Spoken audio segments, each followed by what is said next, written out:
Donc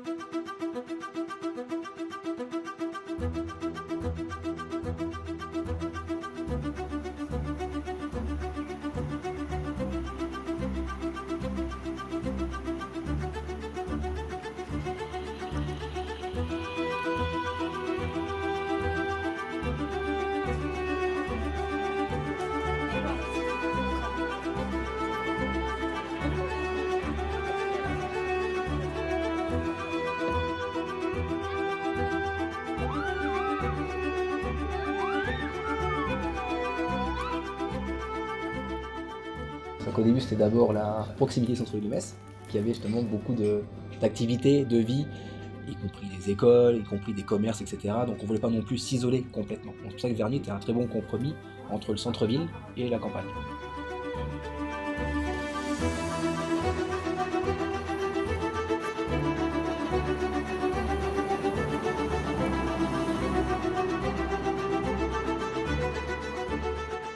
À Verny, il y a 34 associations, des associations sportives, des associations culturelles. Il peut faire du judo, il peut faire du foot, il peut faire du tennis, de la pétanque éventuellement, de la musique, puisque nous avons une école de musique.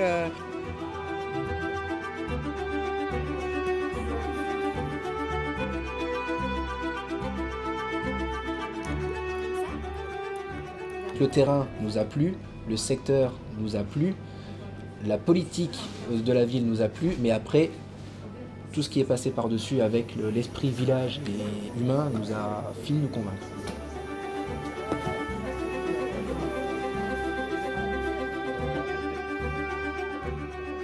Je me suis dit il y a 1 an, je vais arrêter ma maison, les extérieurs, et je pars sur un nouveau projet, une petite maison, une petite parcelle.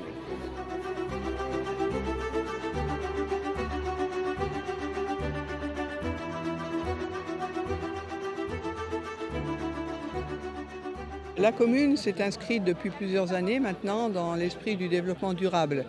Donc nous avons souhaité faire cet écolotissement pour permettre aux gens qui vont venir habiter à Verny de vivre bien.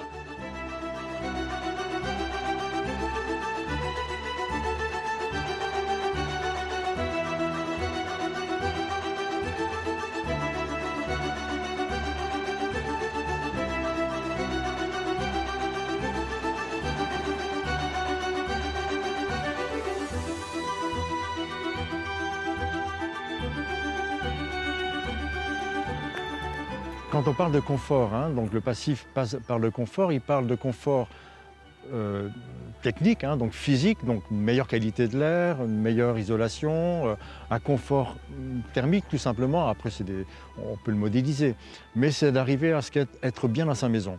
Mais être bien dans sa maison, c'est aussi ne pas dépenser de l'argent inutilement.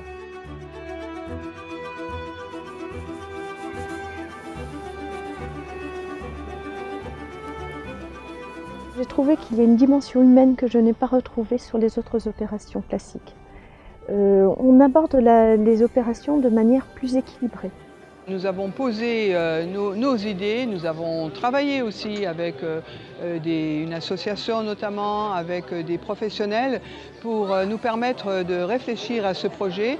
Et il est cohérent parce que du début à la fin, c'est nous qui sommes les maîtres d'ouvrage. Une commune a un autre choix, c'est-à-dire qu'elle souhaite maîtriser l'urbanisme. Parce qu'une commune, un conseil municipal, son objectif, c'est aussi répondre à l'intérêt de la population.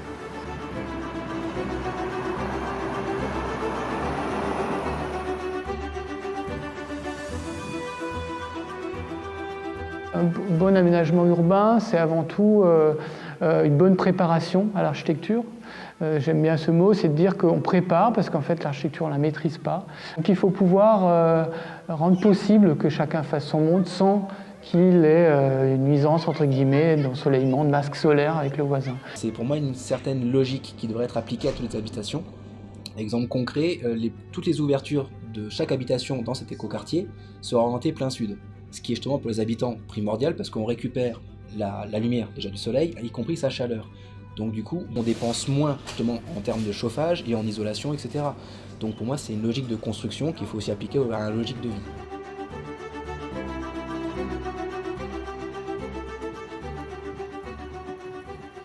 Ils intègrent déjà les futurs acheteurs en fait, dans les ateliers pour voilà, les aiguiller, parce que c'est vrai qu'en commençant dans une construction, quand on n'est pas du métier, on est un peu perdu. Ils aident justement à nous orienter. On veut former les futurs acquéreurs pour leur expliquer quels sont les matériaux qui sont nobles, quels sont ceux qu'il faut mieux utiliser. Et après, les gens ne pourront plus dire « Ah, si j'avais su, j'aurais mieux fait ma maison ». On peut avoir ce type de maison où il fait bon en hiver, il fait bon en été et on n'a pas besoin ni de refroidir ni de chauffer. Et nous avons voulu réaliser un lotissement, un éco-lotissement, parce que nous souhaitons que la commune, même aussi modestement soit-il, fasse sa part dans la protection de notre planète.